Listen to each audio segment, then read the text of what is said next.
دوستو ایک ایسی قوم جو ہماری دنیا میں موجود ہے پر ہزاروں کوششوں کے باوجود ہم انہیں دیکھ نہیں سکتے، اس کی جگہ نامعلوم ہے، ہم اس کے بارے میں زیادہ کچھ نہیں جانتے سوائے اس کے کہ وہ جہاں کہیں بھی ہے وہ جگہ ان سے کھچاکھچ بھری پڑی ہے۔ کہا جاتا ہے کہ عوام کے بیچ ان کا برملا ظاہر ہونا کیول ایک چیز پر منحصر ہے اور وہ ہے ایک کھدائی کے آپریشن کو کمپلیٹ کرنا جس کی ٹائمنگ ہزاروں سال بتائی جاتی ہے۔ ہر وہ انسان جو اس حقیقت پر وشواس رکھتے ہیں ان کے ظلم و بربریت اور اپراد و کرورتا سے خوفزدہ ہیں اور ایک آخری خون ریز جنگ کے انتظار میں ہے۔ دوستو یہ کہانی ہے پراسرار قوم یاجوج ماجوج کی۔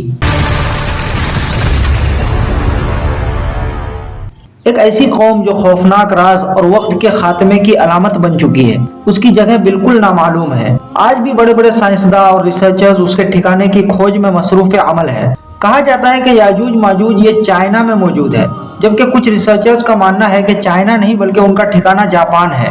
عجیب سی بات تو یہ دوستو کہ کچھ ریسرچرز نے انومان لگایا کہ یاجوج ماجوج انسان نہیں بلکہ کوئی ایٹمی ہتھیار ہیں جو قرب قیامت میں ظاہر ہوں گے، لیکن سب سے خوفناک جو بات ہے وہ یہ ہے کہ وہ واقعی باہر نکلیں گے اور ہمارے درمیان فساد برپا کریں گے۔ تمام تر توقعات اور تحقیق کے درمیان جو بات یقینی ہے وہ یہ ہے کہ یاجوج ماجوج کے لوگ ایک ایسا خونی خواب بننے والے ہیں جس سے پوری دنیا کو ڈر لاحق ہے۔ قرب قیامت کے 10 نشانیوں میں سے ایک نشانی یاجوج ماجوج کا نکلنا بھی ہے۔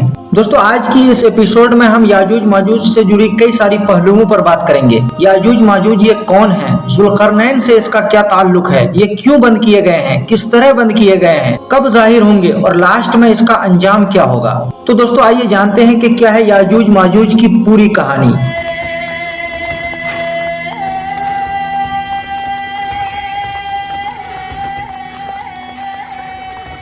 دوستو یاجوج ماجوج یہ قوم نوح علیہ السلام کے تیسرے لڑکے یافس کی نسل سے ہے، جو اپنی طاقت اور مظالم و کرورتا کی وجہ سے مشہور ہو چکی تھی۔ انہوں نے لمبے ٹائم تک زمین میں فساد برپا کیا، بے گناہوں کا خون بہایا، ظلم و بربریت کی حدوں کو پار کیا۔ ان کے افواج کی کثرت اور وحشیانہ طاقت کی وجہ سے کوئی بھی ان سے لڑنے یا بھیڑنے کی ہمت و جرات نہیں رکھتا تھا۔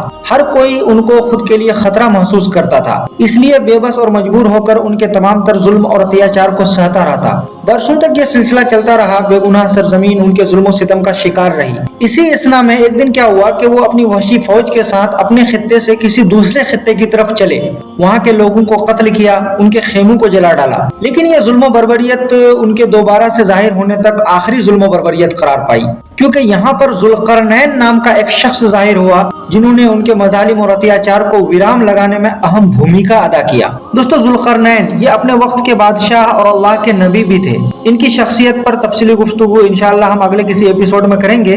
ان کے پاس نئے نئے ہتھیاروں سے لیس ایک زبردست فوج تھی۔ ایک مرتبہ یہ کسی سفر میں تھے کہ ان کی ملاقات ایک ایسی قوم سے ہوئی جو یاجوج ماجوج کے قریب رہتی تھی۔ یہ لوگ یاجوج ماجوج کے ظلم و ستم سے تنگ آ چکے تھے، انہیں یاجوج ماجوج کی وجہ سے چین و سکون میسر نہیں ہو رہی تھی۔ جب اس مظلوم قوم نے حضرت ذوالقرنین علیہ السلام کو دیکھا تو انہوں نے یاجوج ماجوج کے ظلم و ستم کے بارے میں سب کچھ بتایا اور حضرت ذوالقرنین سے مدد طلب کی اور مدد کے بدلے اجرت دینے کی بھی خواہش ظاہر کی۔ قوم کے لوگ بولے آپ چاہے ہم سے جتنے پیسے لے لیں لیکن کسی طرح ہمیں اس ظالم قوم کے ظلم و ستم سے بچا لیں۔ دوستو کہا جاتا ہے کہ یاجوج ماجوج قوم جہاں رہتی تھی وہ جگہ 2 اونچے پہاڑوں کے بیچ میں واقع تھی، جہاں داخل ہونے کا کیول ایک ہی راستہ تھا۔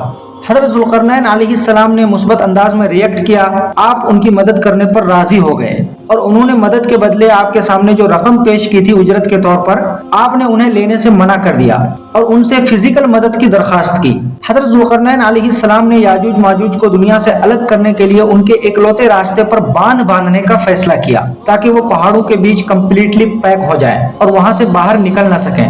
لیکن آپ نے قوم کے سامنے ایک شرط رکھی کہ وہ اپنی انسانی صلاحیتوں اور معدنیات کے قدرتی وسائل اور دیگر مواد سے جہاں تک ہو سکے وہ انہیں اور اس کی فوج کی اس کام میں مدد کریں گے۔ دوستو اس کام کی انجام دہی کے لیے حضرت ذوالقرنین علیہ السلام کو کل 5 پروسیس سے گزرنا پڑا۔ سب سے پہلے آپ نے دونوں پہاڑوں کے درمیان میں باندھ باندھنے کے لیے جگہ کا انتخاب کیا۔ دوسرا پروسیس وافر مقدار میں بڑے بڑے پتھروں اور لوہے کے ٹکڑوں کو جمع کیا گیا۔ تیسرا پروسیس جمع کیے گئے پتھروں اور لوہے کے ٹکڑوں کو جہاں پر باندھ باندھنا تھا اس مخصوص جگہ پر پھینک دیا گیا، یہاں تک کہ دونوں پہاڑوں کے بیچ خالی جگہ پوری طرح بھر گیا۔ چوتھا پروسیس حضرت ذوالقرنین علیہ السلام نے جمع کیے گئے ذخیرے کے نیچے کسی طرح جگاڑ نکال کر ایک بیک فل بنائی اور اس میں آگ جلایا، جس سے ذخیرے میں موجود سارے لوہے کے ٹکڑے پگھل کر لکوڈ کی شکل اختیار کر گیا اور یہ